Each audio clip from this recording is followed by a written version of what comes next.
Hey guys! Hey guys, look where we are. Look where we are. Show the view. Yeah. Isn't it amazing, guys? Oh, guys, we're inside the Empire State Building. Inside, 46th floor. 46th floor, and this is the view looking north from here. If you can hear me, this is the view looking north. We have good service here, so we should be good. How's Hudson's here too? Of course. Yeah, Hudson's here. There he is. He's meeting and greeting everyone. Hey, LIV, hi, George, popping in. Sally Scipio, welcome aboard, guys. Greg B, Ruby, Lori Lou, Jack Rab, Kathy R, Sharon L. Yeah, we got something different for you tonight, guys. Very different. Yeah, we're in the 46th floor, looking north in the Empire State Building. In an office. There's a seagull doing his thing, and we're above him. See, there's the radiator building. There's, to give you a heads up, there's the radiator, American Radiator Building. There's Bryant Park down in there. Just to orientate you, there's the Vanderbilt. There's the Vanderbilt over here, I'm sorry, and that's Chrysler over there, my favorite. The gorgeous Chrysler building. Yeah, Carla's taking some pictures. ABPE TV show. Keith Havens popping in. Rhonda Silverman from Hollywood, Florida. Guys, we're going to put these up. HC teacher up in the moderator booth. Tell everyone we'll put Yeah, these we'll up put these on our our Patreon. Alfred Hinkle, Bighorn, Montana. Look at all the water towers, guys. Yeah, look at them all. I'm going to go down. Look at that. Look at that. Is it stunning or what? Hey, Cremo Kareem popping in. Stex 12 celebrates 23 months of membership. Stex 12. Oh, extra Damon good. Dunn saying evening, guys. Look at this. Look at what we're looking at, guys. I can't stop taking photos. Yeah, Carla's just taking photos. Here she is. Hudson's here, guys. Even Hudson is here. Hey, Lori Lou NJ. Armis Bates. Hey, Armis Bates, you pushed up to 11 yesterday. Punk Rocker. Thanks for the nice email, Armis Bates. You'll be getting your prize package. You'll be getting your prize package ASAP, Carla says. Don Julio popping in. Fenues. Yeah, beautiful views. Look at that. James, watch your hand because I'm... Yeah, I'm in your shop, right? Really, but I decided to take a... Yeah. Just like that. Yeah. It's just like I can't help Guys, myself. sometimes we're not going to be able to talk because we're here for a meeting, but we're going to live stream it. They said it's okay. Right. So some parts when they're talking, I won't be able to respond, or neither will Carla. Just to give you a heads up on how this is going to work. Yeah, we're going to tell you. We're going to give you more info soon. Yeah, I'm showing you. This, not Yeah, View to the Kill. Warren Stessen knows I'm a James Bond fan. A View to a Kill. Grace Jones, best Bond villain ever. I just can't. I can't Calypso stop Kins. myself. Yeah, I would. Okay, so I'm going to put this away. Yep. James, Yeah, let me show you the whole thing. Camera's going away. Do you see the Chrysler building over there, guys? Hey, Mighty Bull, in the house. Found our copy of Grace Jones's Night Clubbing, our vinyl copy, which is a fantastic album. Hey, El the Original popping in tonight. Welcome aboard, everyone. View, beautiful city view, right, Lori Lou NJ? Hudson's Tales going. Show Hudson. Show Jack Hudson how comfortable he is. Yeah, he's looking great. Comfortable. He's going to make himself comfortable. Here's the snack bar.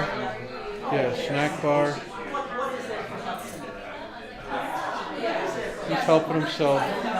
Yeah, Fenues. Look at all the. Fenues is pointing out all the water towers. Oh, aren't they great? Let me get a little water bowl for Hudson. Yeah. Look at that, guys. Hey, Eddie Dennis. Eddie Dennis popping in. Welcome aboard. Look at the views. Look at the people's rooftop decks. I wore a dark shirt, so the window reflection should be a minimum.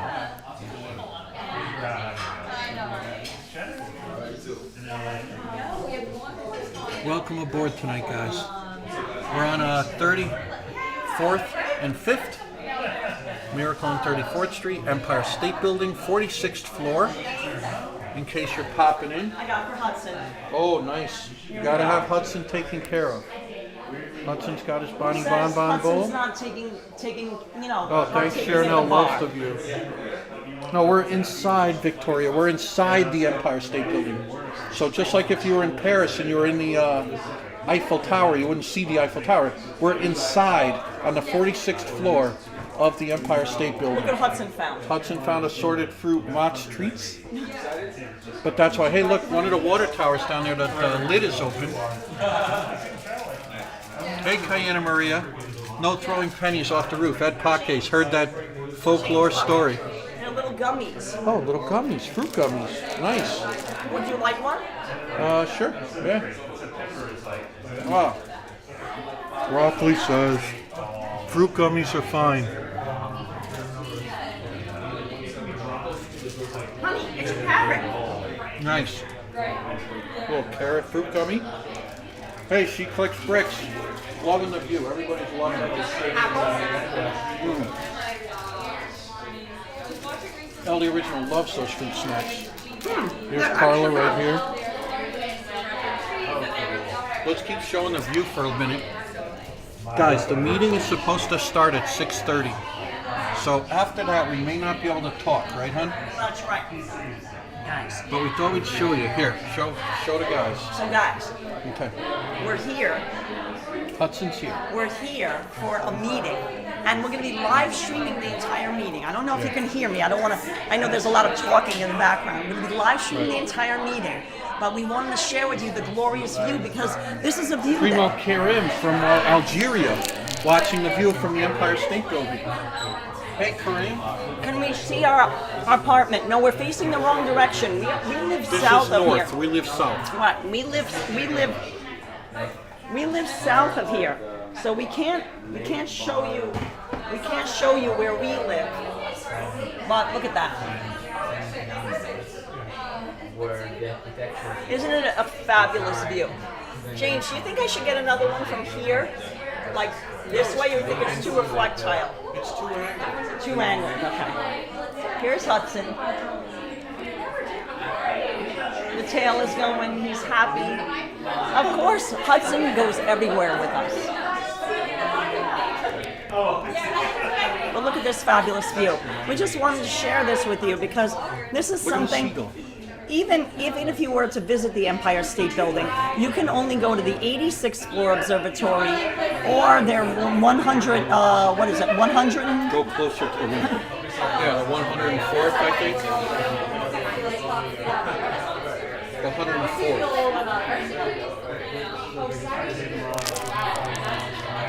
That's Fifth Avenue down there. This is Fifth Avenue, guys. If you walk up there, you're going to... And then the Central Park. That's Fifth. Oops, Hudson's. There he is. I got him. Yep. Just you tell everybody. Hey, Ed.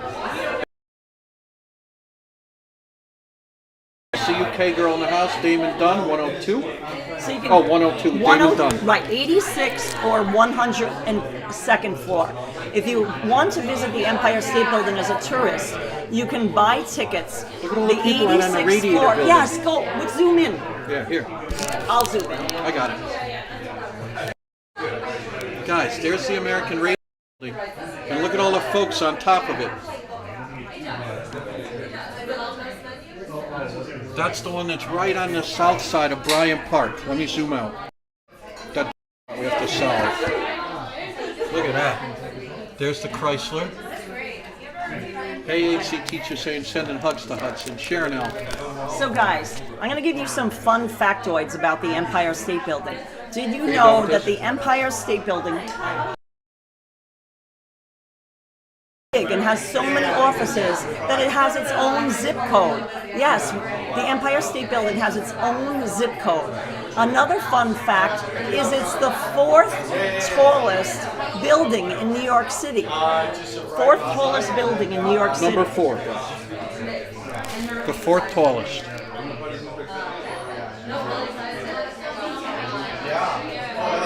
Free jerky treats for all Hudson supporters. Valerie Rogers saying. They laid out a nice spread for Hudson.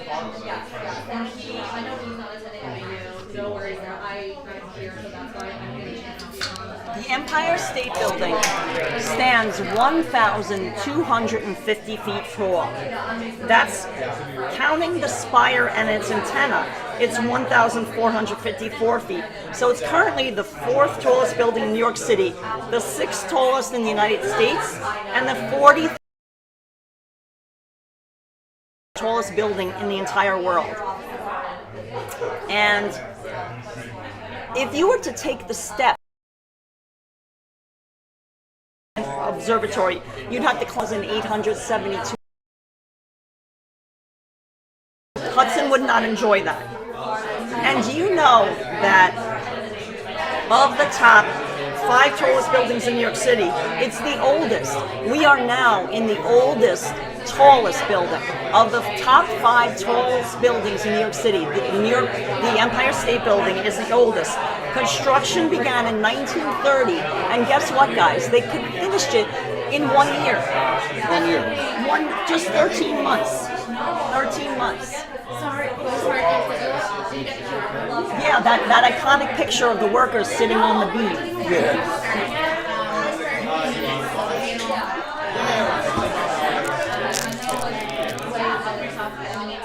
Guys, Karla's part of a panel discussion. I'm going to live stream as long as we can in here. Right. Every year, there's a run-up where you can, for charity, you can run up the steps of the Empire State Building. That would be fun to do, wouldn't it, James? Oh, I'd love to try it, but hey. And do you know that the Empire State Building is the world's most photographed building? It got darker. You think that's better, James? What's that? Photos, it got darker. No, not good. Not good. Not good. No bueno. The discussion is about content creators. This is a content creator discussion, and we're going to be talking about how we create content, and that's what I thought that you would guys would like to hear about this, how we create our videos, and we're going to be answering some questions for the people that are here today at this office.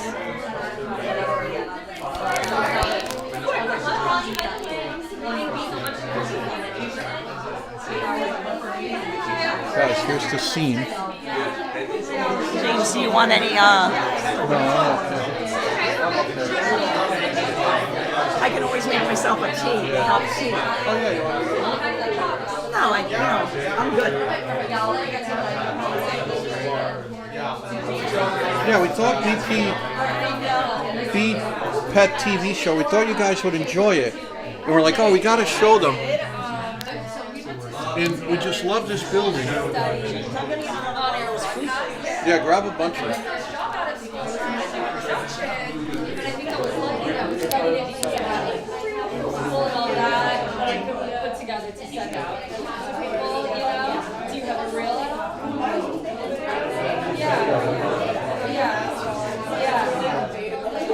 Yeah, that's where the meeting is at, John. And we like it because it's like a little different view.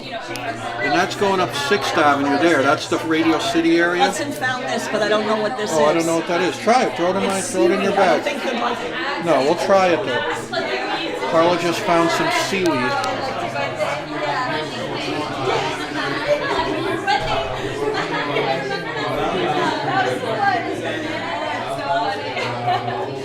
I'm liking these little fruit stacks. Yeah, so what do you think? I'll stay.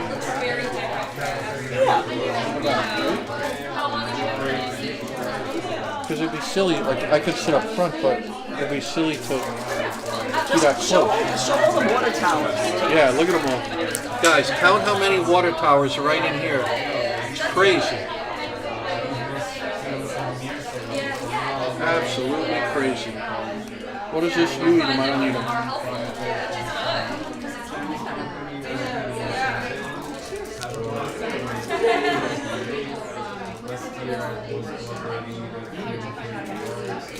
Oh, thanks, HC teacher.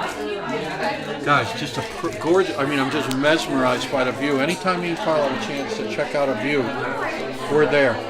We had gotten on top of, right over there, we had gotten on top of the old Hippodrome building, which is that one right there. Right? We got on the Hippodrome. You see it? Yes. It's right there. The old Hippodrome building, right on 6th Avenue. That's Right. where all those modernist buildings are. This is our first time on up so high in the Empire State Building. Why? James and I I've have. done the top. I've never been to the top of the Empire State Building. Ooh, I have this time. I have been to an office in the Empire State Building, both James and I. Right. Actually, it's funny of when it was, because when we bought our apartment in New York City, this is where our lawyer was who handled the real estate closing. Yeah, remember that? So that was the last. That's a tiny little office. He was on a lower floor, and A lot of the offices he didn't in have here any are tiny. view. A lot of this office space is small in here. Valerie compared to Rogers never knew there were so many water towers in New York City. Oh, yeah. She learned something new every day. Yeah. You want water? You good? Oh, here.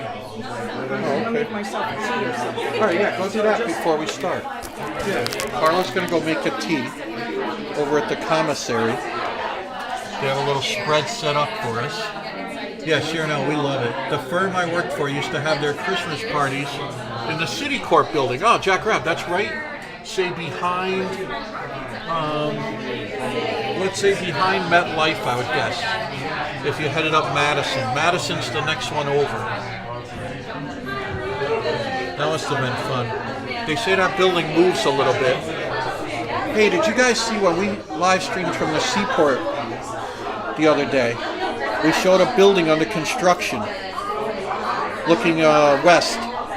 And there was just an article that building is having big problems. The building under construction right by the seaport that had outside balconies. It's leaning. It's a big problem for them. The building being constructed is leaning. They're gonna get started now. Oh, So we okay. should take Hudson's water bowl. Yeah, dump that out. I'm gonna dump it out. Okay. Thanks, Ed. Yeah, in Armis Bates, that building is leaning. It's a big problem for the construction down there. Let's show you another view. We're gonna go. We have to go into the room now. All right. Alan just got done with the stream. Cool guy came over from Alan the homie. Nice, cool guy.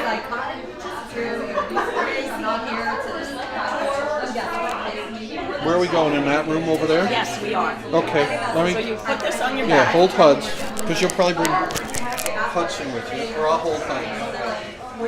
I'll stay in the back, okay? Or on the side. Put that in the bag.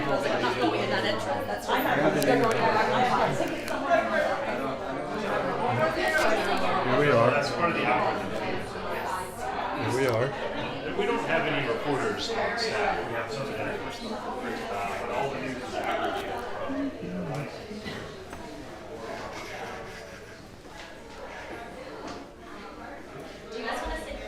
Oh, okay. Sure, yeah. We're in the front with Hudson. Carla does most of the talking, so I might just sit over here and Okay. join Carla, if that's okay, Gwen. Yeah, that's totally. Yeah. No, I can just sit right here. Yeah, James, you can sit. Yeah, that's good. I'm fine, Gwen. Just sit right here.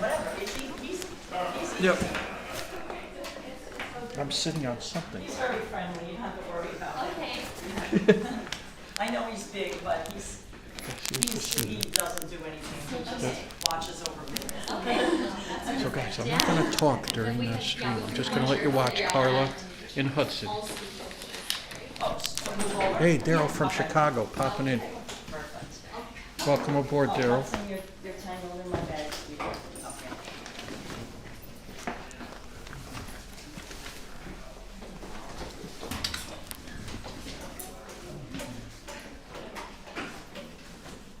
Yeah, Valerie Rogers.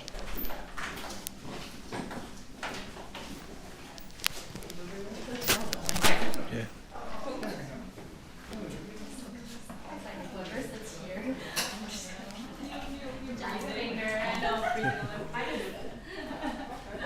Sorry to make things difficult. Can you switch one over? Just one or two? One is perfect. One is perfect, yeah. Thank you so much.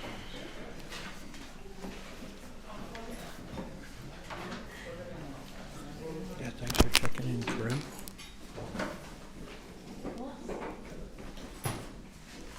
we're just gonna wait for other panelists to come. We'll get started in a Tracy second. goes everywhere with us, Tracy. What's their name? This is Hudson, Hudson. and he's 11 years old. And he loves being on camera. That's all you have to know. That's Yeah, his he's a whole- ham. And he likes artichoke pizza. Yes. Likes Loves artichoke pizza. and likes being comfortable. Now he's gonna settle down, that's it. I love that. Here, I can move over here, that way you don't have to Yes. worry. No, that's perfect. Hudson, come back. That's not for you. Who's interested in whatever beverage you might have. It's just right. Just a Sprite, okay. Okay, great. So seems like we're all getting settled in. We're ready to start. And Christina, are we good? Sounds good. All right, so first I just want to say thank you so much, guys, for coming. I'm so excited to chat with you today.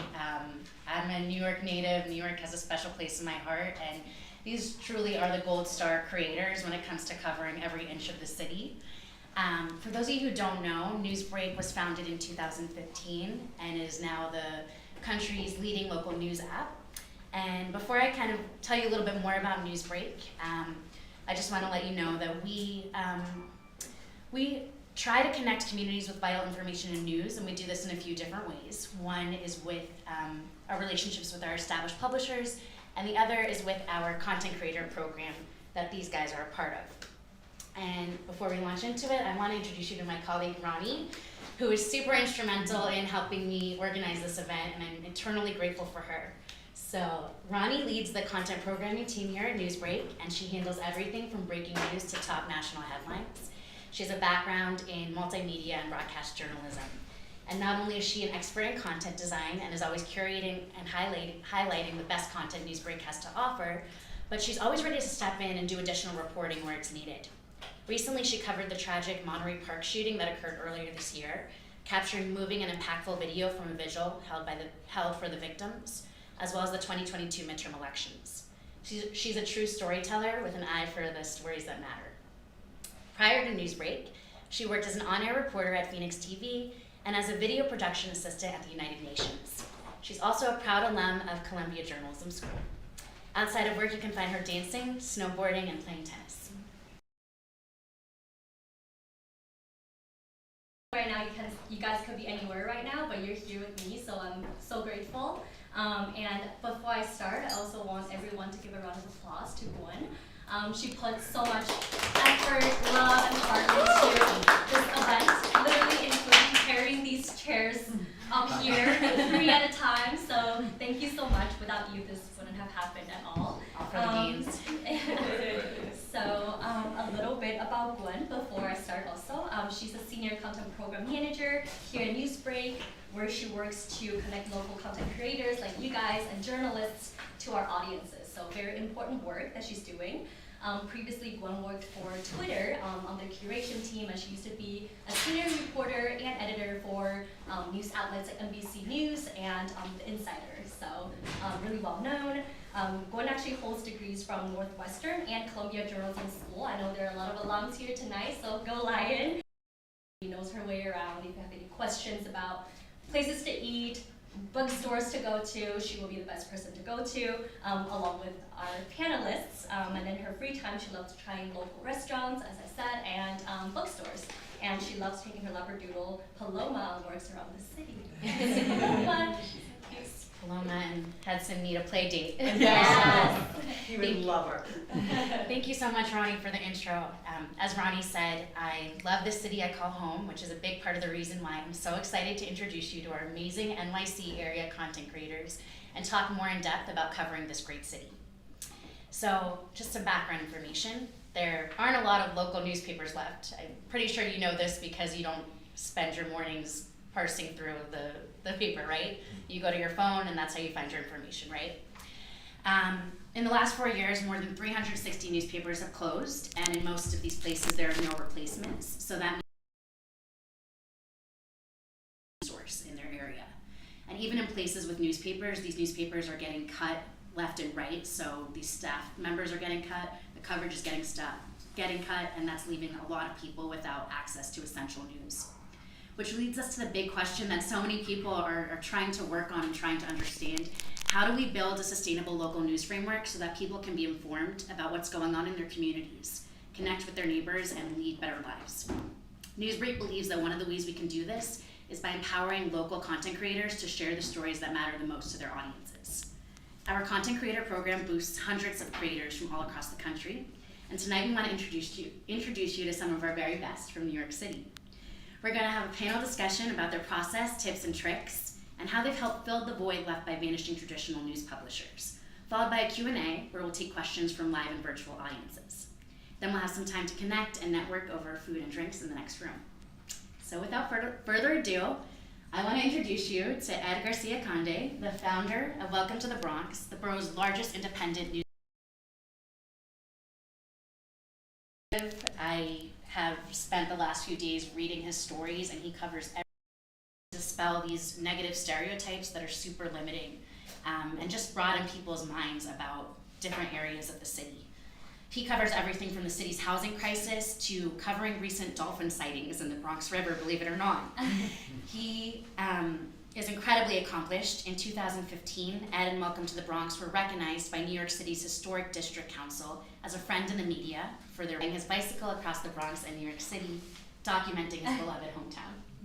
Let's give it up for Ed. Thank you so much for being here. Yeah, that's correct, It's NewsBreak. It's pretty impressive. I don't know if I can follow that up. Check NewsBreak. And I want to bike around the Content city creator too. meeting. Show me the path. We gotta do a bike day. Yeah. Well, we also have here our star contributor, content creator, Kels Acosta. Kels is a video content creator based here in New York City. He shares some of the best food to eat and places to visit, to explore in New York City and beyond. He created a lot of really memorable content by immersing himself in different cultures. And through your lens, we're able to see cultures through food.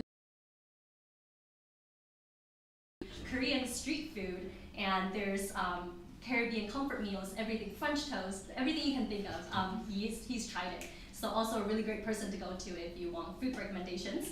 And he also took us with him through other adventures, such as zip lining through the Grand Canyon, which now is on my bucket list, by the way. It looks amazing. Yeah, Kel's videos are very engaging, and they're very genuine, earning him a very big number of followers, and they're still growing. Give it up to him. And next we have Karla and James Murray. Karla's over here, James over here. Karla's usually the one on camera, and James is usually the one documenting, and we're gonna learn more about their process tonight. I'm super excited to get into that.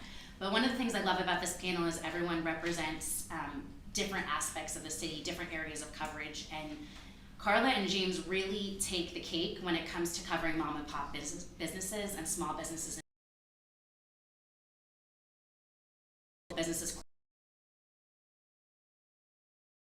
Because these businesses anchor the city, and they wanted to document these businesses and the outsized role that they play in the city. And so they've been doing that for more than 25 years at this point. There are so many different ways in which they've been recognized, so many different awards. They're actually award-winning authors. They've written many different books, storefronts, and bear with me as I find my actual bio. Thank you very much. So I want to name the books that they've written because it's actually incredible. You can see that they've been covering this with so much force for years and years and years. So their critically acclaimed books include Storefront, The Disappearing Face of New York Nights, Storefront 2, A History Preserved, and Broken Windows Graffiti NYC. New York Nights was the winner of the prestigious New York Society's Library 2012 New York City Award. Their photography has appeared in many different outlets, including the New York Times, New York Post, New York Magazine, and the New Yorker. We see a little New York theme there, right? James and Karla were awarded the 2015 Regina Kellerman Award by the Greenwich Village Society for Historic Preservation in recognition of life in Greenwich Village, the East Village, and NoHo. Thank you so much for being here. Let's give it up for James. Thank you guys for being here. I'll kick off the discussion, and then after I'll open up questions to the floor so we can take some questions from you guys and our audiences from our live stream. So the first question actually is just for everyone. Maybe we can go from Ed to Carla. I wonder, what's your path to journalism? What led you to pursue, journalism, especially local content? And what's your history with NewsBreak? So it goes back to 2009. I started, I had found myself with a lot of free time all of a sudden, and I decided to start documenting my neighborhood. One of the reasons was because every time I would go into Google, everything that I would find on the Bronx was the Bronx of the 1970s and the 1980s, the South Bronx, everything that was, all the negative stereotypes that we were bombarded with the media. And meanwhile, that's not the reality of the Bronx 30 years later when I was looking at the internet. So I took it upon myself to start telling the stories of the rebirth that was going on, the real story of what actually was happening, and not just the crime that made. That's so impressive. It's really cool. It's really cool. For myself, I would say initially I was working for Madison Square Garden for the Knicks and the Rangers for about 8-9 seasons, and then the pandemic kind of hit. I was making travel content previous to that, and because the pandemic hit and my audience was really taking to travel content, as you guys know, you couldn't travel anymore. So then I challenged myself to make different content, to try different things. And when the pandemic first started, I started a series called Corona TV NYC. So for 15 weeks, I went to different neighborhoods in New York City and interviewed people on the street at the height of Corona, just talking about their support systems, how they're doing with money, what's life been like for them since it started, and really just getting a pulse of New York City, speaking to doctors and people that were nurses and people that were affected by the situation. It was really powerful. So at that point in time, I was like, I gotta create more. So I made like a pizza video, and then my audience, my friends were like, bro, this is really good. So coming out of high school, I used to edit, but I gave it up for like 17 years. So I was like, you know what, editing and acting was my thing. Let me brush off my skills, and I put them together and started creating more food reviews. And then I started traveling the world more, obviously after the pandemic. And then my channel just kind of took off. And then from that point on, I've just been creating valuable content. That's my goal, is to create valuable content. And I've been with NewsBreak for like 2 years now. Yeah. Right. So it's love. I appreciate you guys. Thank you for coming here today. I'm honored, for sure. Thank you. I guess you could say our journey is a different path, just because we started not as videographers but as photographers. As Gwen was introducing us, our passion for documenting small mom and pop businesses really began in, I would say the late 1990s. And I'm born and raised New Yorker. I grew up in the Bronx, and Kingsbridge. And it really honestly wasn't the changes that I saw in my neighborhood, because I had moved out of, but by the time I had met my husband James, I had moved out of the Bronx. I was living on the Lower East Side, actually. That's where James and I met. And so much has changed. Growing up in the 1970s in the Bronx, as you already stated, there's so many negative stereotypes about, when I tell people, I grew up in the Bronx, they're like, oh, you poor thing, like it must have been so hard on you. But you don't think that as a kid. There were troubles and everything like that, but it was like my neighborhood and everyone got along, and you didn't think about the struggles and everything like that. It was just like you just did your thing, and you had your day, and you had fun with whatever was around you, whether it was playing stickball in the street, because we did that. It's a true thing, but it was really these mom and pop stores. I always remembered going to the penny candy store as a kid and getting 3 pieces of bubble gum for a penny. That's what the price was. And all those stores, when I went back and visited, when I was trying to show my husband around my neighborhood, they were pretty much all gone. And at the time, James and I were documenting the streets of New York, and we turned our attention to documenting the small mom and pop businesses, because I said something to him it doesn't feel the same anymore from when, I grew up. I look around and it's so different, and things seemed very generic. Like it just didn't feel the same anymore. It didn't have the same, I didn't feel like that same connection I did as a child. So we just started taking photos. And this is with 35mm film, because granted, I guess I'm showing my age again. This is before digital cameras, before any of that. And for us, it was always about like the look and feel of the store. Like there's so many stores and there's so many to document, but it had to have a certain look and feel. I mean, that's the best way I can describe it. Something about it just spoke to us, whether it was hand-painted signage, a neon sign, the beautiful displays in the storefront windows. These things are all disappearing. Now a store opens up, like, there's stores here in the bottom of the Empire State Building. Do they have attractive window displays? No, it's not even a thing. I mean, the way you went to a store as a kid was you walked the street and you saw it, like it was either the sign or what you saw in the window, and that's what attracted you into it. There was no internet, there was no advertising. Yeah, there was a phone book, that's about it. So we just started documenting these mom and pop businesses because we kind of for us, I wanted to hold on to them, and we weren't sharing the photos with anybody because, like I said, this is before the internet. Our sharing was like, maybe we put some on photos, but we imagined, and it just snowballed from there. It was that we did the photo. Even though we're photographers, it was very important for us to interview the store owner. And this, again, not with a video camera. This was done with a micro cassette recorder, like these small, I don't know if you guys, some of you might be so young, you don't even know what she's talking about. It's like the rotary phone.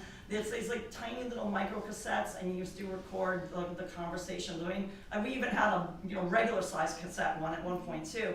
But we would find out all these interesting tidbits. Like I would go in and we'd be like, well, why is this store open and why did this store close? So I wanted to kind of find out, and we would ask them, and they had such interesting stories to share with us about like the joys and struggles of owning a mom and pop store, that we said, oh, we just have to keep on doing this. And I guess that's, to make a long story short, the genesis of, but the books, not everybody reads a book. The books are in the New York Public Library, but not everybody even knows that, or maybe they don't have a library card, or they can't afford to buy a book. But now with the internet, video content reaches everybody, so we felt very strongly that we had to step it up to the next level and create video as well. I love that. Mm-hmm. I love the story. Yeah. Years later, and here we are, right? Yeah. And there it is. Kels, I want to follow up on something you said. You were mentioning that, originally you did international travel content, COVID happened, then you switched over and, we're focusing more on local food content. And that can be a tough transition, right? Going from international to local, just by virtue of the audience that sometimes you can have access to, right? It's, sometimes people think that having more generic content that reaches a larger audience, and it doesn't necessarily lend to like a great impact, but people are more concerned about. As somebody who has made that transition, that I think a lot of content creators want to, and they're maybe, kind of like worried or, scared to take that leap to go truly local. Right. What kind of advice do you have for those content creators? Tell us a little bit more about how maybe you navigated any of those challenges making that switch. For sure, I'd say one of the biggest challenges about switching over from national news to local news is going to be competition, right? Because now you're talking about social media. We all live in a world of social media now. Social media, let's say content is consumed differently for people. Some may be short form, some may be long form. The reason why I create longer form content is because I have a passion in video editing, and I like seeing full-on productions. Whereas I don't mind going on social media and seeing short snips, 30 seconds, 45 seconds, which are all helpful and valuable. But like she said, when someone has a story to tell, it's virtually impossible to squeeze that into a minute, right? So when you're providing valuable content, helping other mom and pop places or the small places that need that voice, it kind of goes into like a 3, 5, 7 minute.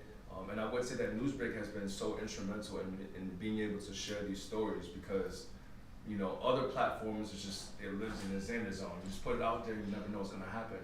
But NewsBreak is concentrated on local news specifically. And I can't tell you how many people I've met off the street, they're like, "You're from NewsBreak?" And I'm like, okay, that's what's up. So I would say the biggest challenge is probably competition, because you're dealing with people who make all different types of content, who may be making 30-second TikTok content, maybe making 45-second, you know, any other Instagram content.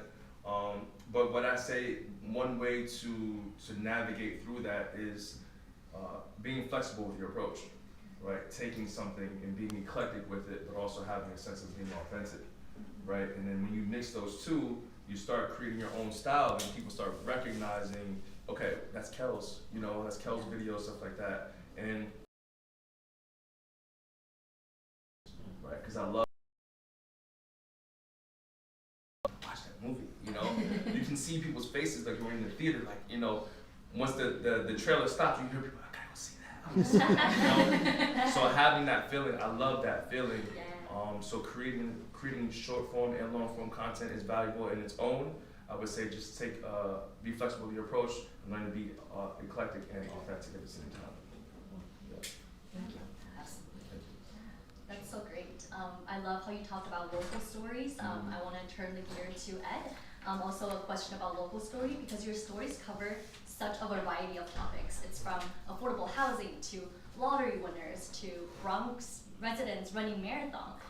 So I was wondering, why do you think these hyper-local stories are so important? You touched upon maybe, you know, breaking the stereotype of a certain place, but I wanted you to elaborate on that a bit more and tell us more reasons why these stories are so important to tell. Probably the most important reason to tell these stories is because people see themselves in the news. You know, the community can see themselves. Yeah. Watching, you know, the mainstream media, you're not really you're seeing more national figures. Yeah. And I think it provides a sense of community building, because, like, for example, the marathon runner, it's a man from the Bronx. He actually has run, I think it was 42 consecutive marathons, one of the highest numbers in history for New York City. And even during COVID, he did this. And these types of stories are so inspirational for people. Like, you know, like, he's 72, I think now, 73, and he started late in life, or late 30s, running marathons, and he's still doing these things. So again, like, I think there's something really important about, like, these human interest stories that people can relate to, and it's not just the standard stuff that you're seeing, like crime. With the affordable housing, it's something that I'm really passionate about, because we have an affordability crisis in New York City that is not being addressed. You know, a lot of developments go up, and we're told that they're affordable housing, but they're really not affordable housing. Yeah. And I think that people need to be aware of. Find these stories. So I've always had, like, a big network of friends and people that I knew, and then as Welcome to the Bronx started growing, I started meeting more and more people. Different organizations would reach out to me, and it sort of just became this vast network where people just feed me stories like, hey, this is what's going on in this corner of the Bronx. Do you think you can cover it? Yeah. And, you know, think about it. You know, if it's something that you want, you know, like that aligns with the content that I promote, because I don't do crime. Yeah. I don't write about anything, because mainstream media does a very good job at that, and I don't think I need to add to that noise, so to speak. Absolutely. 42 marathons, you said? 42. Wow, wild. Couldn't be me, but good. You know, let's talk a little bit more about different forms of content production. So I know James and Carla, they do these amazing videos that are really crisp, high quality, and yet, you know, there's a very spontaneous feel to them. It's very much, you know, a lot of their videos, they're documenting something that's unfolding right in front of our eyes. So Carla, this question's for you. How do you do that, honestly? Like, it's very hard when something is happening in real time to get such amazing high quality video. So what advice do you have for content creators who are trying to navigate that and trying to juggle all these different aspects of the content production? I mean, I think what has helped us is that we started with live streaming through our YouTube channel. So we got very comfortable shooting in not like, you know, live, like IRL in real life. We started with recorded videos, and it's definitely a huge difference. Just like people on the panel, Kelsey, you were talking about your love for editing and everything like that. When we started, our videos were all recorded, and we would spend a tremendous amount of time editing, and that's how we divided our work up. James would often, we share the responsibility of taking the videos, but James has always been the editor. Like, I don't really do, I mean, I might sit there and I might help him, but he's the one doing all the editing.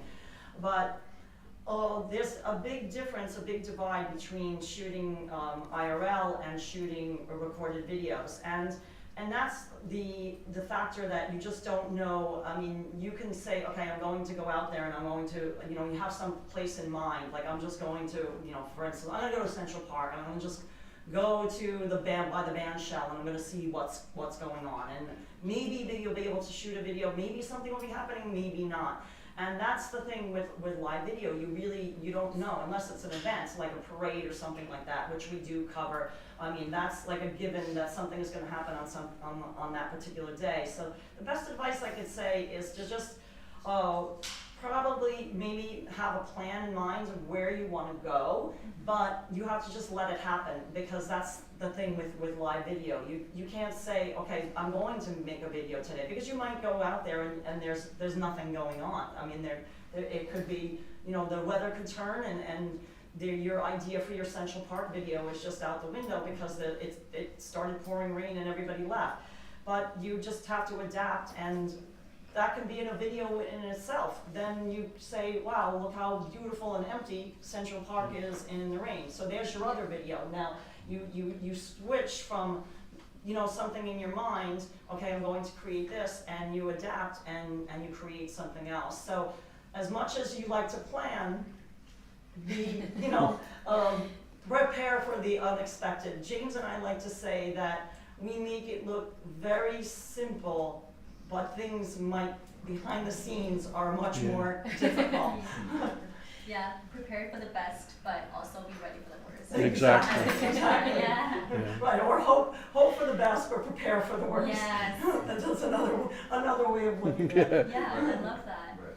We talked about the local angle. We talked about the medium, which is video or text, and I want to zoom in more into the content. And I have a question for Kels. We talked about it before the panel. Like, you try so many different kinds of food, and when we eat a dish, we are exposed not just to the food, but to rich history, many stories, deep culture, a lot of things. And how do you usually connect this culture? How do you tap into the culture eating certain kind of food, and how do you take that culture and apply that, make that beneficial to our local users? Right.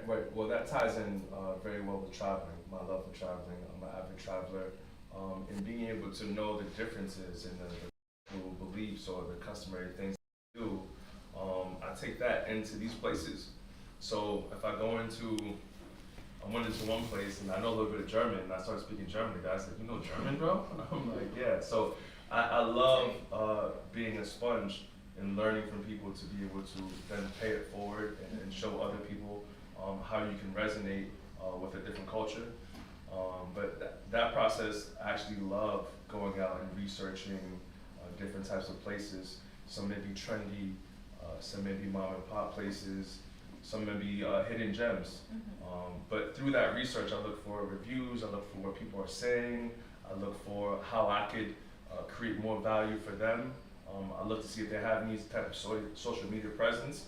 And sometimes if they don't, then I go a little bit harder, right? I'll go there and I'll talk to them. I say, hey, listen, this is what I do. I'd love to create some content for you. And then they're like, okay, cool, sure. And then I show them my channels and my credentials. And then one dish turns into like 14 dishes, right? And I'm eating different things, but I love to talk to the managers and the owners at the same time about their preparation, the reason for preparing this type of food. Like, if I go to a halal place, obviously, it's a lot more religious affiliation to that. So just saying on camera, the different type of religious affiliations or what it means to have halal food or the process and how it's made, that all boils back to having valuable content, informative content, so it can be engaging and intriguing, but you also want to give some type of gems to people. So from a video, they can take, you know what, I've never heard that before, I've never seen that before, you know. So just providing that value is the best way for sure. I love how you're giving social media presence to like these mom and pop shops or little hidden gems that don't have social media presence. I think that's why it's important to do these like local stories for sure. Yeah, and they're so appreciative for it once you come by. And then sometimes I've created videos for people, or I'm on site and I'm making the video and I'm like, okay, cool. And then I'll have the final production and they'll call me and they'll reach out to me like, I can't believe that this is what it looks like, you know. So I take pride in that and just being able to help people that need help and that may not be able to afford it, you know. That's a great answer. Have you ever tried empanada mama? Of course. That's what we're having after the panel, guys. Okay. Uh, I love it. So on the subject of food and restaurants, Ed, I know you recently covered a Japanese restaurant and your story made quite a splash. So can you tell us a little bit about the story and the impact that it had?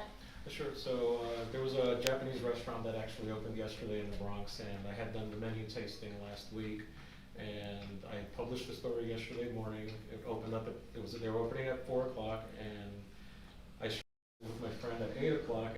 And I was like, everybody's been like, there was a line out the door, like several people waiting to get in before 4 o'clock. And I was like, where did you hear about this? And they just kept saying, welcome to the Bronx, welcome to the Bronx. And he was just, by 8 o'clock, they closed at 11. By 8 o'clock, they had run out of rice for the sushi. And they had not prepared for like the onslaught of people that they were getting. And he was just super appreciative of the exposure that he got. They were, you know, like for a first day for them, they had to close early because they had sold out of everything.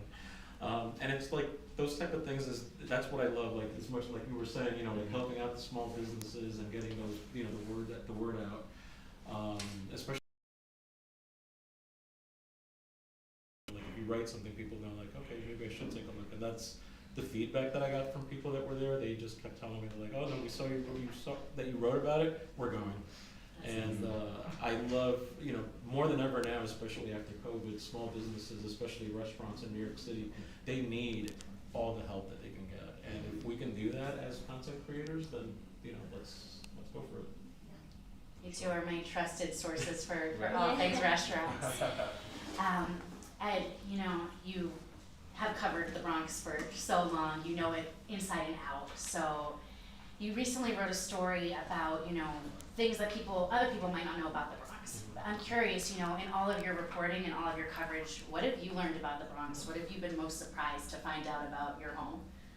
Well, in the process of trying to like teach the world that, you know, the negative stereotypes that we might know, like that we've been bombarded with, is that I had to unlearn my own biases from the media that had basically brainwashed me just like everyone else. Because growing up in the Bronx in the 70s and 80s and even 90s, the first thing I wanted to do when I graduated from college is run out. Like, you know, like that's just the goal that everybody wants to do, is leave the Bronx once you're able to. And that's one of the things that I learned, that I didn't have to leave the Bronx for somewhere else. You know, like I lived in Manhattan for a year. But writing these stories and getting to know all these organizations that have done amazing work, like the Bronx River Alliance, for example, it's the only freshwater river, the Bronx River, in New York City. And through people power, through the community, they turned one of the most polluted rivers in the country into a river where we have dolphins now, like swimming in the spring all of a sudden. We have the first beavers in New York City in over 150 years. Came back. You have fish that are spawning once again in the river. Like so much wildlife is coming back, and this was done by the average person. It wasn't done by someone with a degree from an Ivy League school in environmental work or biology degrees. It was just people who barely had high school degrees, but they realized that there was something severely wrong with the way their neighborhoods were being dumped upon and disinvested by the government. So I started to learn the resiliency of the people of the Bronx and like how we were able to make something out of nothing. And you know, for me, like that's just invaluable. Like it taught me how to appreciate everything that everybody's been through, especially during like the worst of the years. You know, because I grew up during the 70s and 80s. but I didn't see it as something bad. You know, I lived in the South Bronx. We had burnt out lots, but we were happy. Like as Karla was mentioning, like that we weren't like aware of that around us. So I appreciate that. Exactly. Yeah. Actually, we have a quote from one of your stories that I think pertains to what you're discussing right now. Definitely, yeah. Donna, if you can give us the quote, that would be great. So we can read it together. Yeah.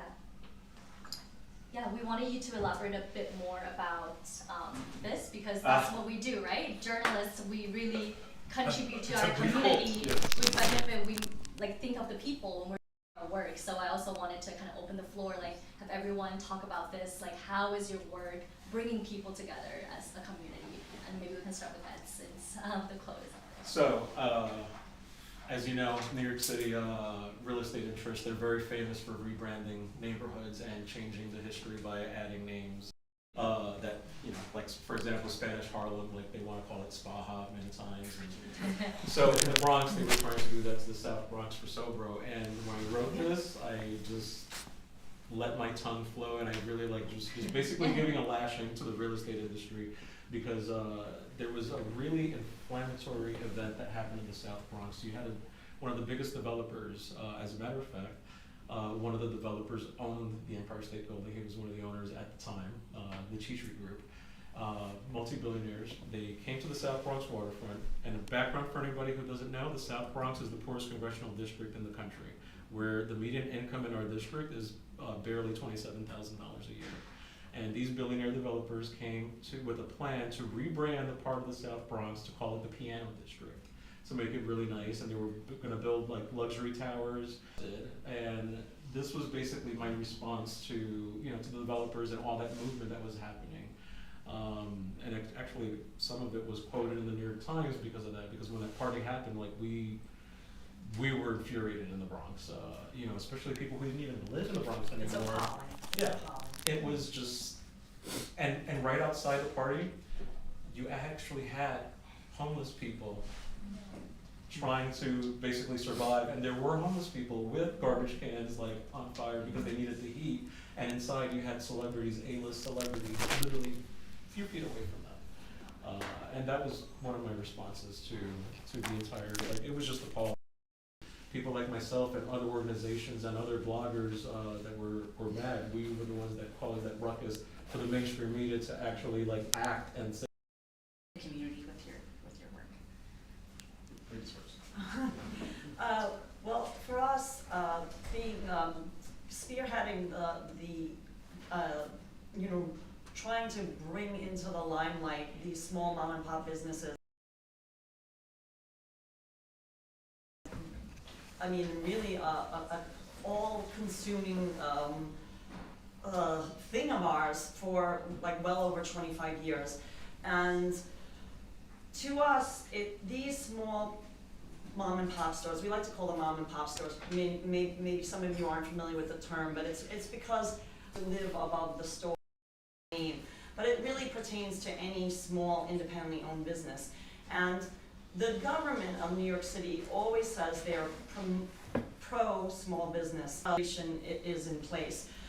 It's always about big business. But to us, it's the small stores that make each neighborhood of New York City unique. And each one has their own story to tell.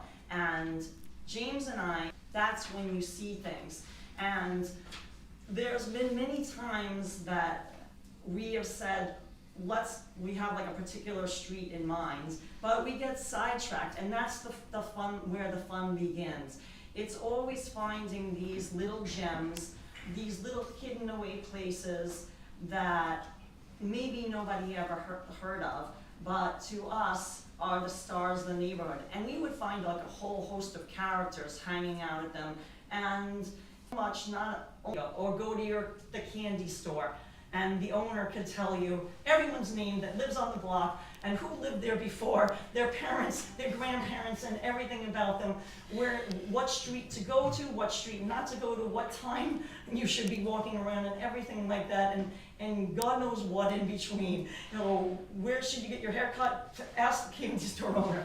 and you move into the neighborhood, go talk to your local business owner, because not only supporting a mom and pop shop helps the mom and pop shop, but it also helps the community, because almost 100% of the time, small mom and pop stores hire local people that live in the community to work in their business. They're not recruiting somebody from another country or across the other side of, like, from California to come man their mom and pop store. Usually it's somebody that just from the neighborhood that they can depend on to open up a store, close a store, be there when they can't be there. But it's just the joys and struggles. It means so much to them. Oftentimes, it's also like a lifeline for many immigrants. Even though both of my parents were born here in New York, if we go back generations, everybody is an immigrant, unless you're, of course, a Native American. Everybody came from somewhere. And these small mom and pop stores, that's the American dream, like to have a store and to be able to support you and your family. And I mean, I don't know, it brings tears to my eyes, the so many struggles, and it just, the joy that we get speaking to the owners and helping promote them, because for us it started with the photography and just taking their photograph, but then creating videos, creating the content. NewsBreak has done a tremendous job with helping, highlight our passion of promoting these small mom and pop businesses, because they're often forgotten about. And even though, like, there's restaurant awards and things like that, things pop up on social media, sometimes it's the places that get paid to put, okay, have this giant opening, but they're paying for people to show up there. But the mom and pop stores, they don't have that. I mean, even just their sign, like, they might have just painted themselves because they don't have the money to make their own sign. And we would find out, we would ask them, oh, I love that sign, and then they'd be like, oh yeah, my grandfather, he painted that sign for us. And it just made it all the more special. So yeah, for us, we still document mom and pop stores. We're happy, we're sad when one closes, but we're happy when a new one opens in its place, because to us, New York is always going to change. We're not trying to create a museum and say every mom and pop store should stay just the way it is forever. We're in reality. Reality is New York is always changing. But we're happy when a little store, if it needs to close for whatever reason, at least it gets replaced by another small business, because to us, again, they're the backbones of the community, just like you guys are highlighting too. And I mean, Ed, honestly, we've known each other. We never met in person, but we've known each other for a long time through Instagram. That's how we met. Well, a long time ago. We saw each other's work, and I said, oh wow, we have a lot of Bronx photos. Would you like to share them? And we cross-promoted, because to us, that's another important thing, when creators can help one another. It's very important, because a lot of people, they might want to create, but they don't know where to start, and they don't, they're unsure. But we can all help one another. I mean, that to us, that's what it all is about. It's about community and helping each other out. Right. And those are great points. And to add to that, I would say there's so many benefits of local news. You guys have to think about it. We are in New York City. This is one of the greatest cities in the world, right? And in retrospect, I look at it as if you need to know your city the same way that you know yourself, right? Because it's all about perspective. Everyone has a different perspective. They have different preferences. So your reality of New York might be different than someone else's out there. So knowing your reality gives you an opportunity to then listen to someone else's reality and share that with them. Like you said, like being able to walk the city and see different things. It's kind of like when you shop on Amazon. You go in there, you find something you're looking for, and it's cool. But when you're walking the streets and you're like, I've been looking for that for 3 months and I found it. So talking to people, you understand different things that you would never know by just going online.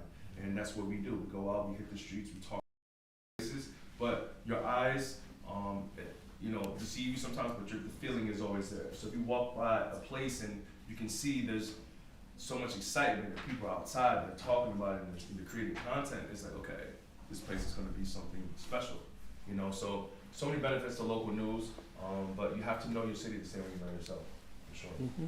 And I just wanted to add quickly to what Karla was mentioning about the community of creators and supporting each other, and that's actually one of the things that I really appreciate about NewsBreak.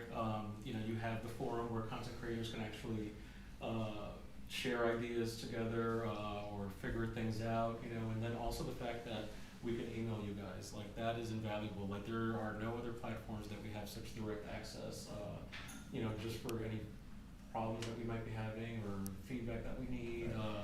So like I wanted to add that like that's really important part of our support network. Thanks to you guys. Thank you, Ed. Do we want to do one more question, or should we turn it over to our virtual audience and see if they have any questions? So let's open it up. We can start with Oh. our live audience. Yeah, let's do that. Virtual maybe. Great. Yeah, yes, please.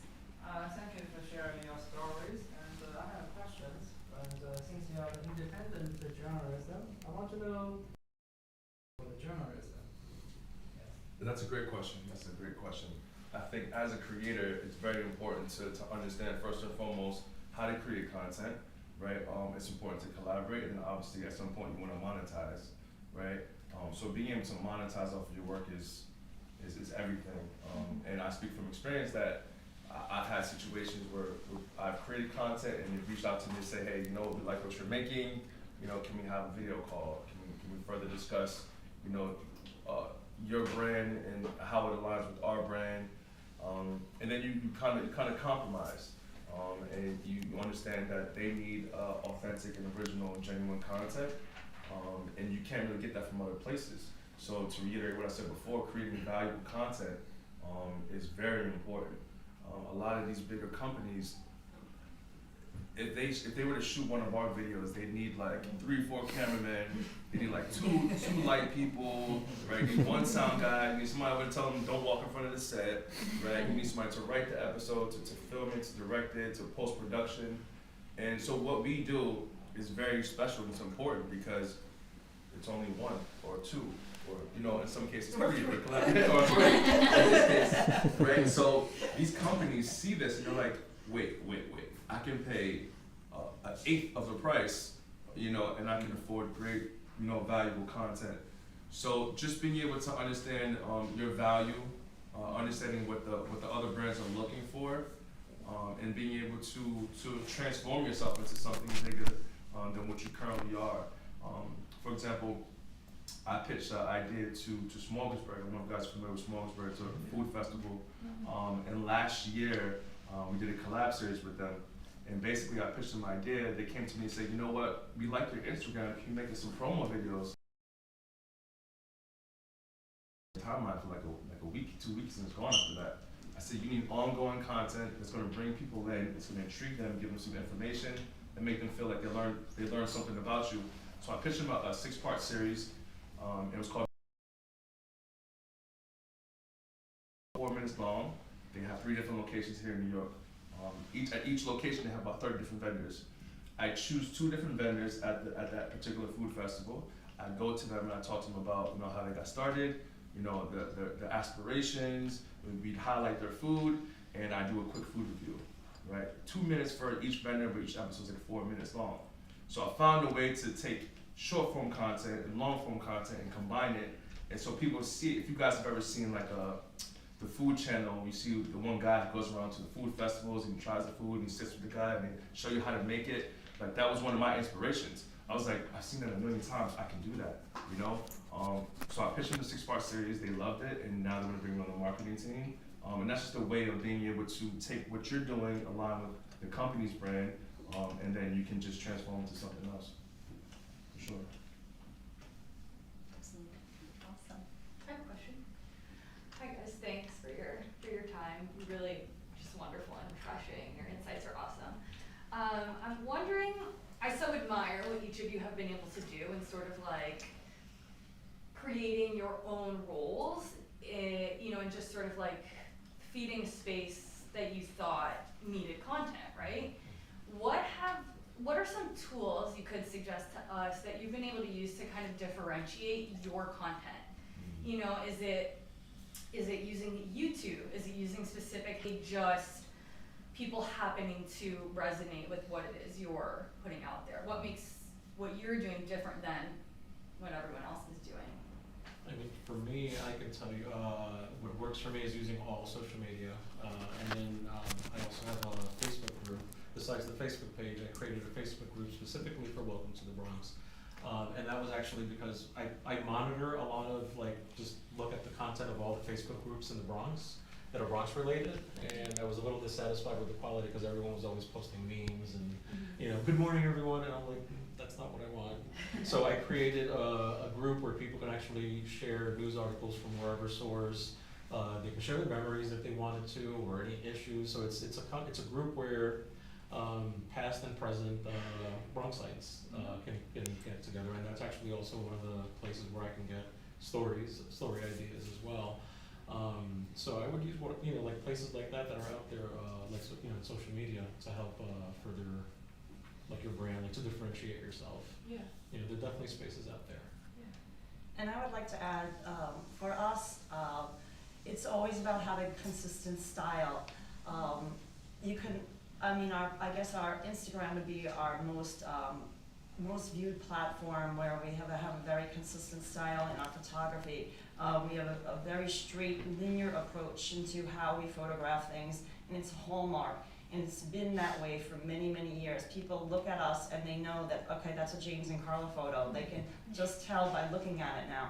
And for us, that it's not something that happened overnight, but it's something that we held on to, and it's an approach that worked. And I think that sets us apart from many other different content creators that are perhaps doing similar things, especially focusing on these mom and pop stores, is that they might shoot them from an angle or from across the street or from whatever they do, but that work for them. But being consistent in your message, and as far as hashtags, I black it out in the caption first. It's very important for us always to have a story besides the photo. Even with the video, when we're putting up on NewsBreak, a lot of people, they don't really, writing a lengthy description is probably not going to be helpful, but a short description, just so some people can get like the meat or the gem of what you're trying to convey out there. It's about, should I watch it further? Even if it's a short video, I think that's helpful as well. Okay. To touch on the hashtags part, I'd say that less is more. Don't try to create new hashtags like, hashtag city girl in the city. You're like, no one's really gonna find that, So, and what the algorithm is reading, they're reading your hashtags and understanding what type of audience they should put it in front of. So if it's city girl in the city, there's no one looking for city girl in the city, right? But if you're putting hashtags, hashtag food, hashtag Soho, hashtag Lower East Side, hashtag chicken parm, then people are, looking for these things. But touch on content and how to better create content, I'll give you two things. I say diversify your platforms, because what may work on one platform may not work on another platform. You don't take. I think now, the world that we live in, a lot of people are comfortable with their one platform or their two platforms. When something new comes along, they don't know how to reinvent themselves, right?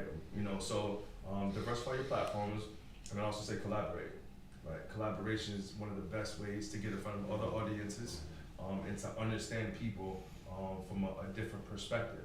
And then when people find you, they're like, oh, he's great. So if you're creating good content, then you have bingeable content. People are like watching your stuff. Sometimes I get comments on my videos. I'm like, this guy's watched like 7 videos in a row. You know what I mean? But that's what you want.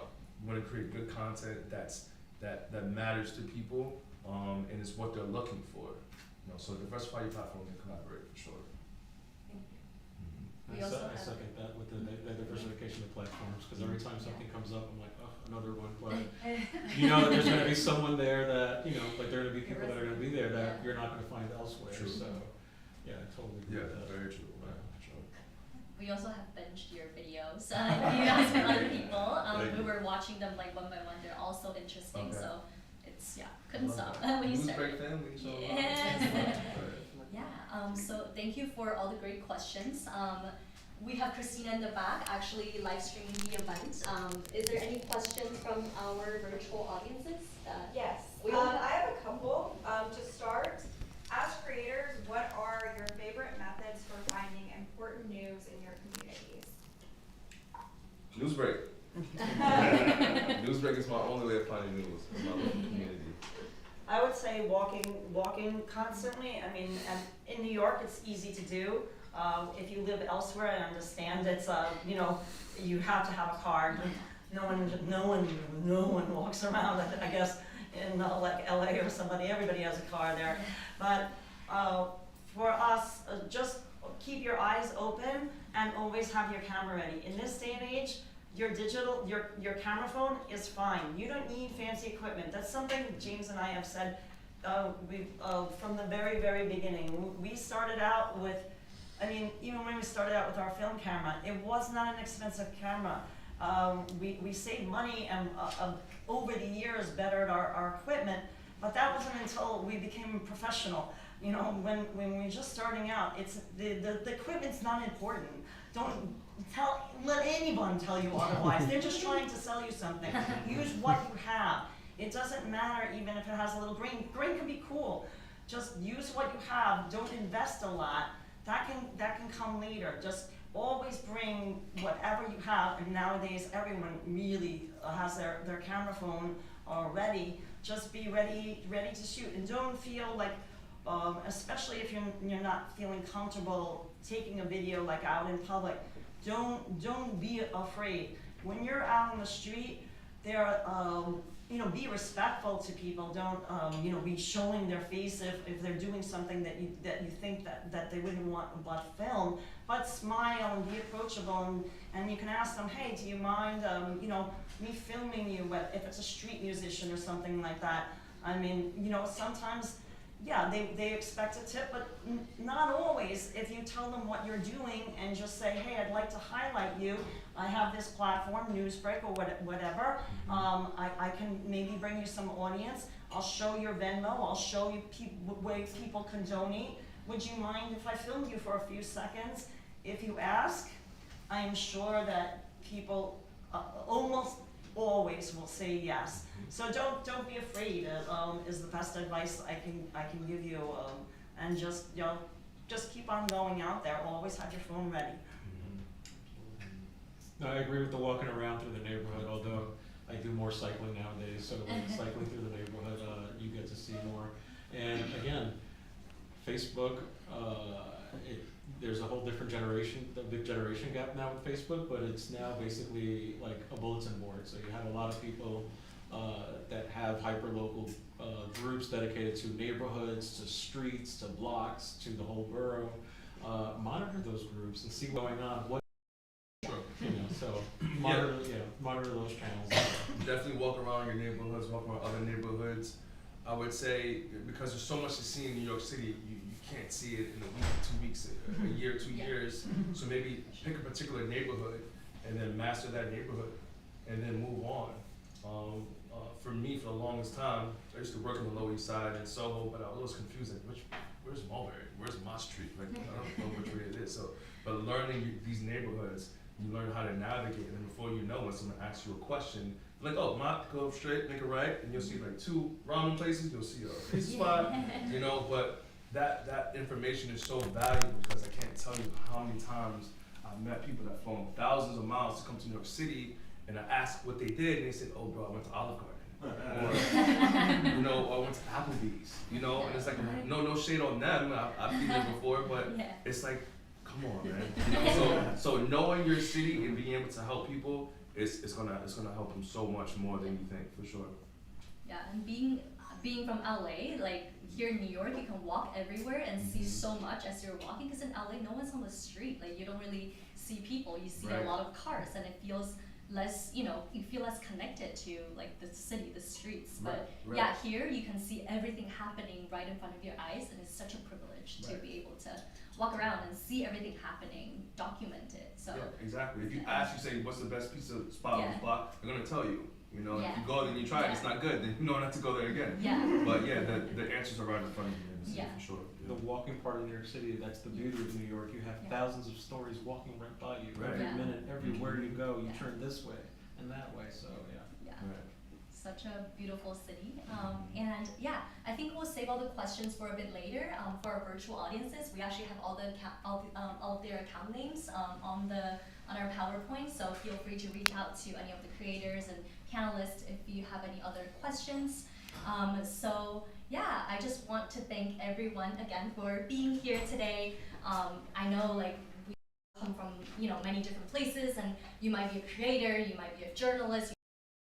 You might be a New York resident, but one thing we have in common is that we all bear witness and we create the first draft of history. And maybe 50 years from now or more, people will be looking at the content you guys created, we all created together, and be like, oh, this is how it feels like to live in the year of 2023 and to live in one of the best cities in the world. And what we're doing is we're creating the genuine, authentic time capsule to capture like this moment and how it feels like to be here in this city. Its beauty, the city is so beautiful, so magical, its people, and their experiences, may it be negative or positive, but we're documenting it. And the work continues, and you guys are all such an important part of it. So thank you so much. If you are interested in being part of this big family, join the NewsBreak family. We do have a QR code here, and we have little cards in your tote bag with a QR code. So if you scan it, you can join as a creator. Yeah, we'll all do this work together. Come join us, guys. Yes. We need your help, for sure. Thank you again, everyone, for coming, and thank you so much to our wonderful panelists. Let's give them a round of applause. And now, if you have any questions or you want to hang out, we are going to be serving some food and drinks in the other room. We chose food from Empanada Mama. We referenced that earlier. Actually, Ed was saying, so many businesses closed, rallying around, many of these businesses, including Empanada Mama, to, keep it going, keep it alive. So I hope you enjoy, and thank you so much for chatting with us tonight. And yeah, I hope you'll join our community. We would love to have you and your stories on NewsBreak.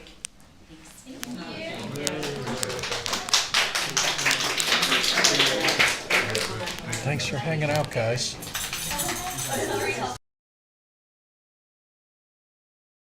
Panel discussion put on by NewsBreak. Great questions. That's their great logo answers. up here. I learned so much from you guys. And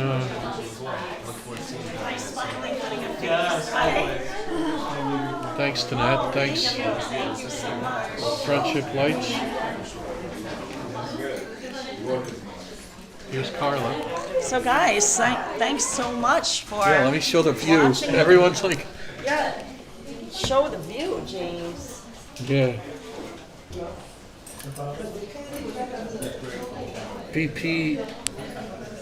BPET TV show has the app, NewsBreak. Guys, Can't and see the TV Guys. screen too well. we will also put in our video description. We actually have a we can give you a little invite code if you are interested in becoming a creator on NewsBreak. We have a special invite code to share with you, and we'll put that in the video description as well, and I'll put it in the comments of the video too, because it's a really great platform. Feel free to reach out to us. Any questions that you might have about joining the NewsBreak community, we can tell you our experience with it, and we're thanks, happy Olga. to share it. Yeah. Thank you, So, Olga. look at this amazing Yeah, here's view, who. guys. Here's people wanted to see what. Here's who talked, guys. We had Ed Garcia. He's the Bronx. Right, he's Welcome to the Bronx. Welcome to the Bronx. Then you had Kells and Carla James. Those are the moderators. People want. I was showing it from the side. Yeah, and we're gonna grab some swag we can give to people. Oh, I gave as it. well. I got you both. Yeah. Yeah, perfect. Perfect. So do you want to? Do you want to show it? Yeah, here. I'll, So guys, let's kind of hang back with Hudson. let's check out the empanadas. We'll keep Mr. Hudson away from the empanadas. I think Hudson has already smelled the empanadas. Yeah, I got your back. It's too dark now for us, right? Yeah, this is always, the window will be a problem. Yes.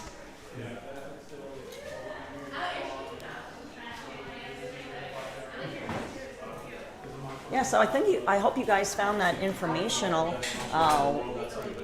It's really great to have different platforms to share your work on, and certainly NewsBreak is a wonderful platform for a content creator. Was I telling you this before? James, you want to hold this for a second? I'll get us an empanada.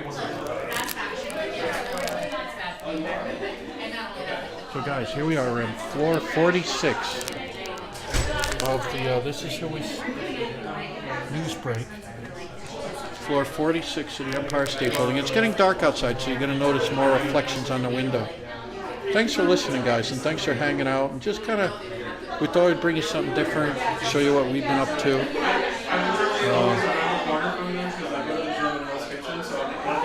Oh, thanks. Cut TV show. Thanks, Danette. Thank you for hanging out. And Danette and Anthony, if you guys want any information or are interested in joining this community, let us know. I know Danette and Anthony are out there. Hey, Alan the homie. Thanks, Wild Bill. How are you? Hi. It's true. Yeah, it's a little... Oh, where you buy that? B&H Photo. Oh, B&H Photo. Yeah, it's affordable. It's by, so can zoom that, and exactly. It stays nice and still. Oh, how much? Gimbal. About Around $150. Not That's it. expensive at all. James, these are from Empanada Mama. Oh, Carla's gonna try This one. is a veggie corn, Okay. and this is a spinach and cheese. Gotcha. So I'm gonna just bite in. Let's Nice. try it. Yeah, thanks, Paul. Oh, wow, look at that, huh? Nice. That's on the corner of our, Yes, yeah, right one in our just neighborhood. One just opened up by us in East Yeah, Village. Liz Nadal. These are Empanada Mama on 1st and 14th Street, right in our neck of the woods. What do you media? Are you media? Yeah. Oh, Yes. Yeah, me and my wife. oh. Okay. Yeah. Hudson will like this. So, can you introduce yourself? Oh, yeah, I'm James. Carla, come on over. Oh, sure. I was gonna give Hudson a Yeah. try the Empanada Mama. Here, introduce us, honey. I'm Carla. This is James. I'm Carla. This is James. This is Hudson, our rescue dog. Our channel is at JamesandKarla, and it's on Hudson. No, that's a napkin. And we specifically create content focusing on small mom and pop businesses in New York City. Just the Thank small you. businesses that need our support. That's what we do. Yes, and it's extra good. Nice. Connection card? Yes, yes. Let me get you our card.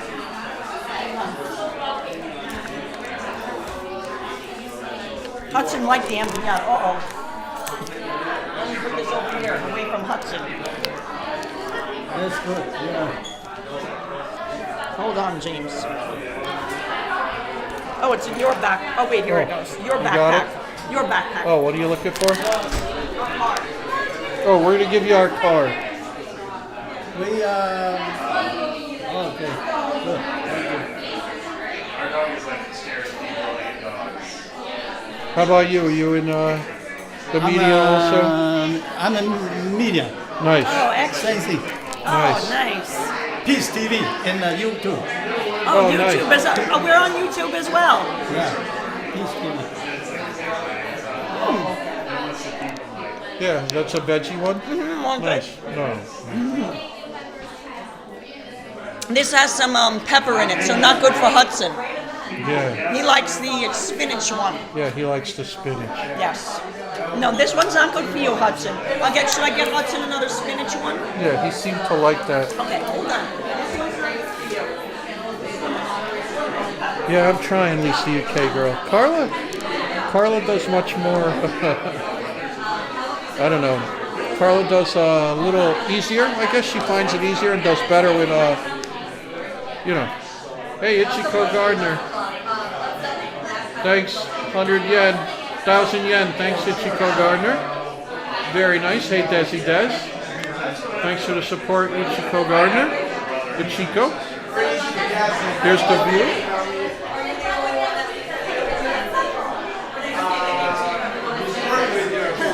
They actually have a cheeseburger flavor one. Oh God, for Huds? Should I get him that? Yeah, get him one for Hudson. Oh, this is the spinach one. Let me get him a cheeseburger flavor one. Hold on. Ichiko Gardner gave us a super chat. We really, really appreciate it. Hey Scott Bagley, how are you doing? This is the view where we're at. Hudson.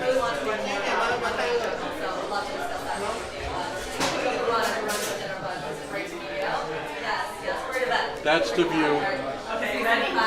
James, Hudson was helping himself. this is the cheeseburger flavor empanada. Oh. Oh my god. Oh my god. Look Yeah, at let me that back up a little. cheeseburger Oh, flavor. Hudson's gonna love that. Okay, I want your paw. Oh no, I know. He's okay. Love. She like. Cheese. So you're Desi Des, honey, $4.99 and a Chico 1,000 yen. Thank you, Desi Des. And a Chico Gardner. And a Chico, thank you. Thank you. And your channel is Peace Media? Peace TV. Peace TV. PEACE Yeah, peace. TV. No war. No war. Nice. no war. No war. Perfect. Look at this. We don't like war. We like peace. Yeah, of course. Peace, no more. Good. Love that. I will buy one. That's good. Convenience. Yeah, it works out and it's affordable. Yeah, Just don't get it wet. If you email us, I'll give you the link to what model this is because it works great. And Chico's also a you member can, 22 months. Wow. Can add in the top like this. Yeah, it extends. Stand can talk like And, this. Yeah. and it has a tripod that you can attach on the bottom as well. Let me see that. See? Oh, here can Yeah. can And this telescope. Oh, okay. It you can pull it out. Pull it out. Yeah. Tripod. And need tripod. another additional the tripod. Yeah. Or you could buy a kit. Sometimes they come like in a kit where it all comes together. So thank you so much, Chico. I know, but look at it. I want to show you guys the view. And thank you, Desi Des. That's extra sweet of you. Look at the view as the sun is setting here in New York City. Look at the Chrysler building. Virtual hug. Exactly, HC teacher. Yeah. Guys, look at that view. Sunset. Sharon L. just celebrated 10 months of membership. Oh, that's fantastic. Yeah, Sharon. isn't the view incredible? I mean, I'm mesmerized by it, guys. Absolutely mesmerized. Beautiful. Guys, we thought we'd just do something different. Yeah, Show you a little panel discussion, what Yeah. we do off hours. Yeah, just to show you a little bit in the life of James and Karla Yeah. of what we do besides YouTube. Like I always said, being a photographer, 5% of the time you're taking pictures. Oh, Lisa UK girl says, enjoy your food, Karla. You did excellent. Yeah, Arma everybody Spade loved says it. it's beautiful. Yeah, And guys, everybody said they can only hear Karla. look at the water. I'm gonna Karla's zoom voice. in. I love all the water towers. This is a view that you cannot see if you visit the World Trade Center. Oh, okay, hold on. Yes, hold on. I have to zoom back out. Can you zoom Oh no, thank you. zoom back out. James. Thank you. We're showing that Hudson It was wonderful. Is giving a food review of the empanada. He already tried the Hudson. Yes, he already tried the cheeseburger empanada. But he's really liking the spinach and cheese. I like it too. It's really good. Vegetarian?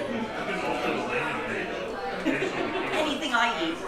Anything I eat. Anything Karla has. Everyone says, Karla, how are you so skinny? I said, look, I give half my food to the dog. there you go. Get a dog that's as hungry as Hudson, and you'll stay skinny because. Oh, hope you're feeling better, How Johnny. can you resist him? He's such a Johnny, good boy. honey, Johnny is already TV. Just let him know he's feeling better. Oh, Johnny, so glad you're Hope he's feeling better. I just got over laryngitis. I don't know if you hear my voice is still so crackly. Yeah, I had no voice for like what? what, about a week? About a week. And for her, that's tough. Terrible punishment. But you feel fine now? Oh yeah. Yeah. I never felt very poorly. I just lost my voice.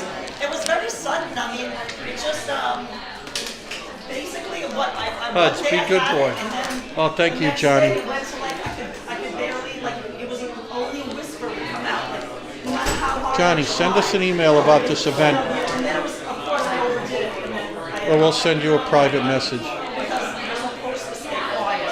I'm glad you feel a little better. You're supposed to not try to whisper. Inch by inch, life's a cinch. Yard by yard, life is hard.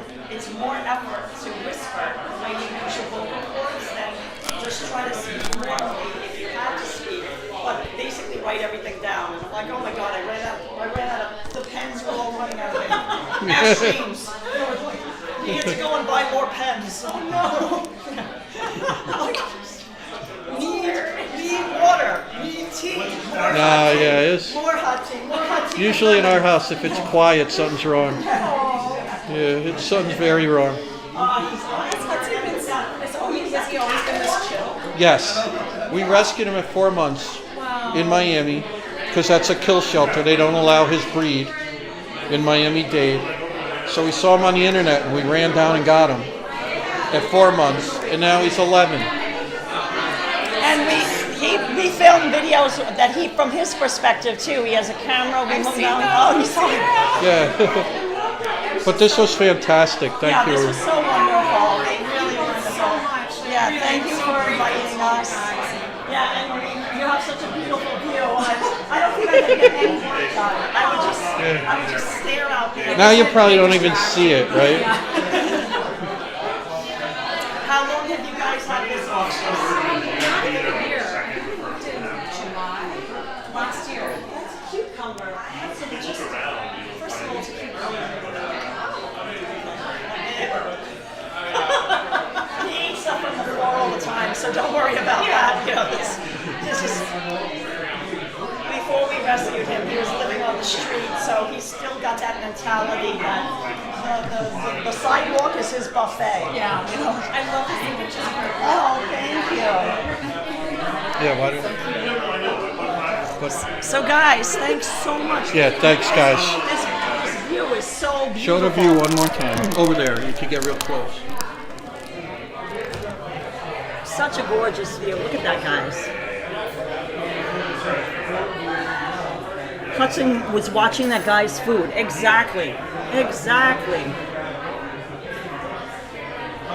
Wild Bill, how tall is who? Me? I am 5'9", and I'm not sure if you were referring to somebody else. I'm not sure. But thanks, guys, for hanging out with us. Yeah. We're going to go get some dinner. James can't have empanadas. But thanks again, everybody. Yeah, guys, we really appreciate this. You watching. We wanted to just share with you a little bit of different content than we usually do. Yeah, and thanks for hanging out, guys. Yeah, thanks for enjoying it. Thanks for enjoying it. I know it's something different, not for everybody, but hope you found it interesting. Yeah, they love the view. They're mesmerized by it.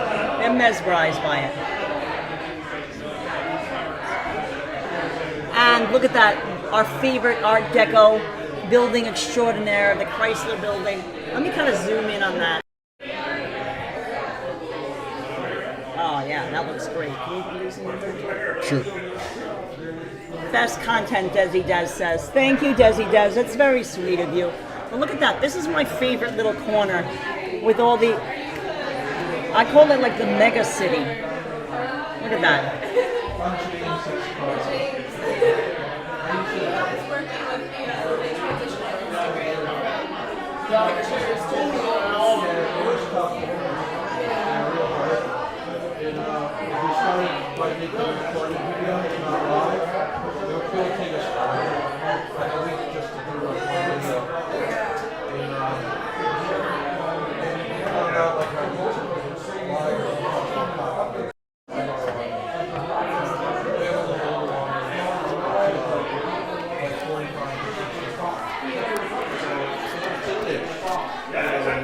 Oh no! Look at this, guys. I know. Look at this. Look at this. This is sadness. She's just asking how we made the you know, is it hard making the transition from Instagram to video? And I said, yeah. It really was. I mean, but like we said, he's already had like he's already three. had. Yeah. Is he bothering you? Yeah, exactly. He's focused. He's focused. That's the food creator right here. It was tough. Yeah. But yeah, it was. I said we'd take a week making one video. Honestly, I mean, And I would add all like effects and music and everything. yeah. I mean, but those. I mean, we have them still living on YouTube. I mean, they're popular and very watched. But we found that doing live, like we just reached a larger audience, and then we just got comfortable with it. But I mean, you know, it's not for everyone shooting live because it just having two of us makes it a lot easier. right. It definitely helps because I don't like talking. Right, She does. he can hold the camera while I talk and more vice versa. I'm so sorry to interrupt. Can we get a quick picture with all the Oh, sure. So guys, listen, hold on. We're going to end this live stream. So they're gonna get some photos, right, James? Yeah. We'll end the live stream. Yeah, So guys, thanks so much for joining us. I'm gonna just show you the view one more time, and the NewsBreak team wants to take some photos of us. So we're gonna end this live stream. We really appreciate you watching, and have a really good night, and we'll see you guys soon. Yeah, thanks guys. Thank you.